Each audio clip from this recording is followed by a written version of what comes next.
It's the Real Estate Podcast, brought to you by ANZ Home Loans for financial well-beings. Why I love auction is definitely because for a few reasons. I feel like it drives always the price up for a property. You don't put a cap on the property. You basically drive a sense of urgency for buyers to be ready for the day. And that is Elise in Melbourne on the Real Estate Breakfast this morning as we turn up again after another weekend of, well, potentially searching for property. If that was you looking for a property, did you find something that made you go, wow, this is it, this is the one?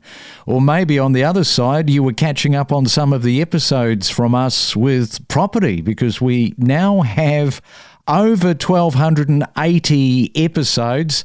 I got asked the other day, how did we get to over 1,000 episodes? It was an easy answer. One word: commitment. And if you are committed to real estate and you are in the middle of either buying, maybe you've sold, you're upscaling, you're downscaling, you can send us an email and let us know what is happening wherever you are in Australia. Our email address is myrealestatepodcast@gmail.com.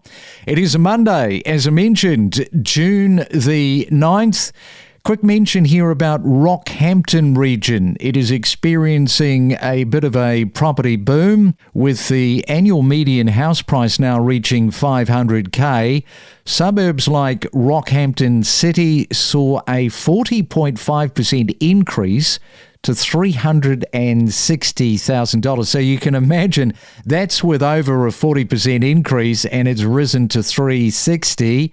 While other areas like Park Avenue and also Coongal have recorded gains of around 30%. First home buyers and investors, they are very much attracted by the high rental yield and the low vacancy rate. Look at that, it is under 1%. Right now, it is time to take you to Melbourne and to catch up with Elise Nemer in Inner West. She works for Jas Stephens there. And a very good morning to you, Elise. Welcome to the Real Estate Breakfast. Thank you. Thanks for having me. Now, I have learnt something when we were talking, getting ready to have this chat with you, and that is that you learnt your property in Lebanon. You moved to Australia over 10 years ago. So first question has got to be, how was that experience learning your real estate craft in a country like Lebanon? Yeah, it was interesting, totally different than what I do here now, but this is where my passion started for real estate. So it all started with being involved in private banking sector, doing real estate from scratch. We started with building investors and getting them to invest in lands that are vacant over there, building a company, and then basically designing towers, building as well, and we'll get the investors to invest in it, start a company, and then design those ones and then sell them off the plan. So it will all get to a point where we sell those apartments, design them for the buyers, and then we get to deliver the end product. So you'll see it all from the start to the finish, and it's amazing. It's a great experience.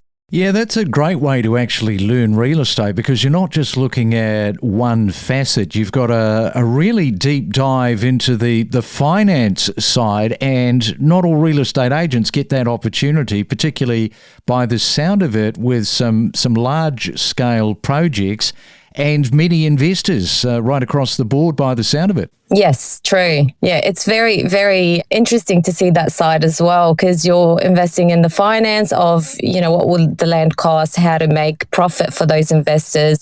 Some of them have to even finance those built costs to get started. So they have to initially purchase some of those apartments to get the funds going so they can start the build. And what are your thoughts right now on how Lebanon is? It's definitely better than before. We had the last 3 years, which were really bad for Lebanon. We had obviously the war, which comes and goes all the time. But definitely now, once the president got elected, we're seeing better views for the future. Hopefully we don't have any more wars and the country gets on their feet again. All right, well, let's bring it on back home there into Melbourne. Interstate buyers are having a bit of a look at the moment in these areas, Yarraville, Seddon, Footscray and others. What is the attraction factor at the moment for those suburbs? It's definitely, if I have to sum it up in one word, it's a better value compared to other interstate purchase. So you got investors from Adelaide, Sydney in particular that are definitely back to the market here in Melbourne. They feel that the growth here is definitely better. So while we're not seeing that increase straight away, but you've got the Footscray Hospital getting built, which is going to mean that anywhere in Footscray is going to, all those apartments or buildings that are getting built because of the Footscray Hospital, they're definitely on the pickup.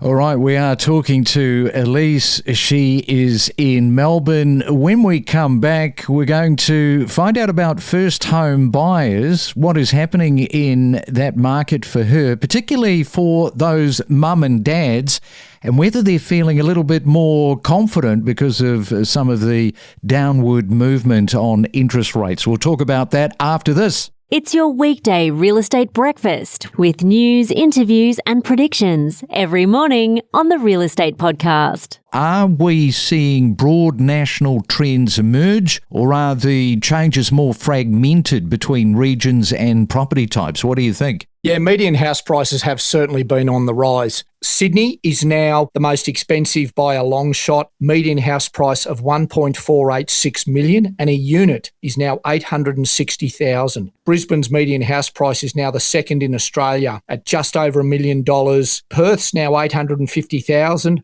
Anthony, there's no denying the affordability in Sydney continues, doesn't it, to be a pressing concern, particularly for first home buyers, which we cover all the time.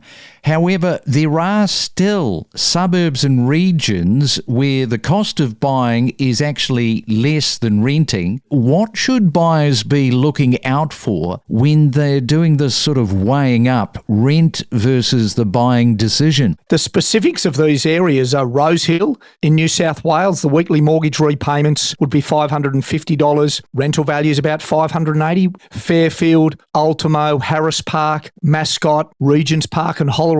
All these areas they've identified. We are just as addicted to property as you are. The Real Estate Podcast. And right now it is time for another property tip, and we were talking to Peter Gavalis there in Perth recently. Let's go back to Perth, and Peter, you have got a property tip for us. Yes, Craig. So in a market where there's not many properties for sale and people are getting desperate to find a property, they often look at buying a property on a busy road or a roundabout or under high voltage power lines. There's no great investment down the track because when the market does turn and there's a lot more properties on the market for sale, these type of properties are going to be a lot harder to sell. Yes, it's always a temptation to go for those properties because in many cases they're not being moved on, and it's like, okay, we can get in for that price point, but not always a prudent decision. No, exactly. And a lot of sellers who own properties in these compromised locations always tend to bring them out when the market is going strong like it is at the moment.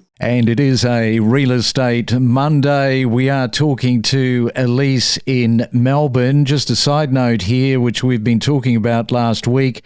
Melbourne remains one of the only two capital cities to record an annual drop in home values, down 1.2% year on year. But while the growth has slowed nationwide, Melbourne's decline is easing, and there is this early sign of recovery that we talked about last week, which is starting to emerge. Elise, I want to ask you about the first home buyer market, some of your observations, particularly around where mum and dad have decided to put some money in to help their children. Is there a little bit more confidence as a result of, as I mentioned before the break, those rates coming down? Yes, definitely. I had actually 2 weeks ago, a mum called me from Sydney and facilitate for her buying for her son an apartment in Footscray. And the first thing she said to me is, I want to help my son get his first home through you guys and obviously in Melbourne. And when I asked her what was the reason, basically, why do you think Footscray is a good start? And she said, it's a good entry level price point. She goes, it's still affordable. And we can definitely see that it's better for us to purchase something for him there than in Sydney. And do you know of these first home buyers that have decided to move out more regionally? Not so much I'm seeing. They all want to be close to the city, yet they don't want to be in the city. So they're choosing to be in Yarraville, Footscray and Seddon, especially as well. We're seeing lots of people wanting to get, for the first home buyers, they just want to be in those areas. And in particular, Kingsville is really picking up, which is the next suburb after Yarraville with a really good affordable price point. All right, well, let's talk about auctions because Melbourne's pretty big for auctions, and I think you like auctions, Elise. So what's happening around auctions at the moment? Well, the clearance rate is definitely picking up as well. We're seeing now for the last 3 weeks over 70%. And when we talk about something over 70%, we're definitely talking about good auction clearance rates. Why I love auction is definitely because for a few reasons. I feel like it drives always the price up for a property. You don't put a cap on the property. You basically drive a sense of urgency for buyers to be ready for the day, do an unconditional sale, which for me, once you sell the property, it's unconditional. You get a relief for the vendors that it's done. And then buyers as well feel like they've secured the property and it's all done and dusted. I also like it because of the transparency. You get there on the day, everyone sees each other, they know their competition, and they basically get the true market value because it's all live, it's all happening. So yeah, that's for me. I'm big at auction and I always prefer to go to auction. Yeah, true market value and transparency. That is the biggest thing for me when it comes to auctions, and you've identified that as being the case for yourself. All right, Elise Nemer, thank you so much for coming on to the Real Estate Breakfast this morning from Inner West in Melbourne. Have a fantastic Monday and enjoy 2025. Sounds like you're going great guns there. Yes, thank you so much for having me, and it was nice speaking to you. Stay ahead of the competition with the latest news, insights and data analysis on the Property Podcast that keeps you informed. So a house in Sydney that has double glazing sells for $495,000 higher than one that doesn't. And one that is north-facing in Sydney sells for a whopping $615,000 more. Anybody that lives in Adelaide has had a friend or a family member, if not a few, that have been long awaiting the finality of their build, but they're all starting to come to fruition and have been doing so in the last 6 to 12 months. Probably very few mortgages that have been able to refix at these lower rates. I mean, from the last 6 months, they're coming down, but I think now you can quite comfortably get 4.89% for a year. We are around 10 kilometres from the inner city of Brisbane in the Western Corridor,